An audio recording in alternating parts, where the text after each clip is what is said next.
नमस्कार मित्रांनो, आज आपण एका महान व्यक्तिमत्वाबद्दल बोलणार आहोत। 14 एप्रिल हा दिवस भारतासाठी खूप महत्त्वाचा दिवस आहे, कारण याच दिवशी भारताला एक महान नेता, महान विचारवंत आणि भारतीय संविधानाचे शिल्पकार लाभले, ते म्हणजे डॉक्टर बाबासाहेब आंबेडकर। 14 एप्रिल 1891 रोजी मध्य प्रदेशातील महू येथे डॉक्टर बाबासाहेब आंबेडकर यांचा जन्म झाला।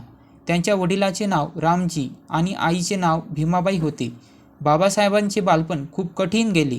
त्या समाजात जातीवाद आणि भेदभाव खूप जास्त होता। त्यांना इतर मुलांसोबत बसू दिले जात नव्हते। त्यांना पाणी देखील स्वतःहून घेता येत नव्हते। पण या सर्व अपमानाने बाबासाहेब खचले नाहीत। त्यांनी ठरवले की शिक्षण घेऊनच आपण समाज बदलणार। बाबासाहेब अभ्यासात खूप हुशार होते। पुढे त्यांनी अमेरिकेतील कोलंबिया विद्यापीठात उच्च शिक्षण घेतले। त्यानंतर लंडन स्कूल ऑफ इकॉनॉमिक्समध्ये त्यांनी पुढील शिक्षण पूर्ण केले। परदेशात जाऊन शिक्षण घेणे ही खूप मोठी गोष्ट होती। बाबासाहेबांनी शिक्षण घेऊन समाजासाठी काम करण्याचा निर्णय घेतला। त्यांनी दलित, गरीब आणि वंचित लोकांच्या हक्कासाठी आयुष्यभर संघर्ष केला।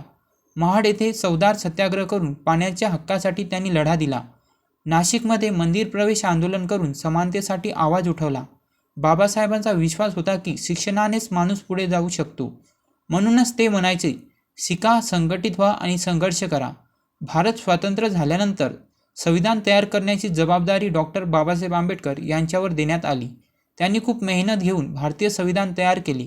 भारतीय संविधानाने प्रत्येक नागरिकाला समान हक्क दिले, धर्म स्वातंत्र्य, विचार स्वातंत्र्य आणि शिक्षणाचा हक्क दिला। म्हणूनच बाबासाहेबांना भारतीय संविधानाचे शिल्पकार असे म्हटले जाते।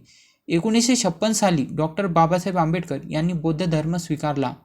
त्यांच्यासोबत लाखो लोकांनीही बौद्ध धर्म स्वीकारला।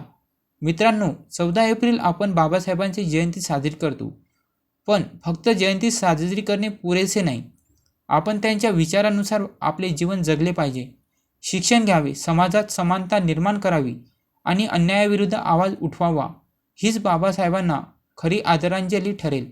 चला, आपण सर्वजण बाबासाहेबांच्या विचारावर चालण्याचा निश्चय करूया। जय भीम, जय संविधान।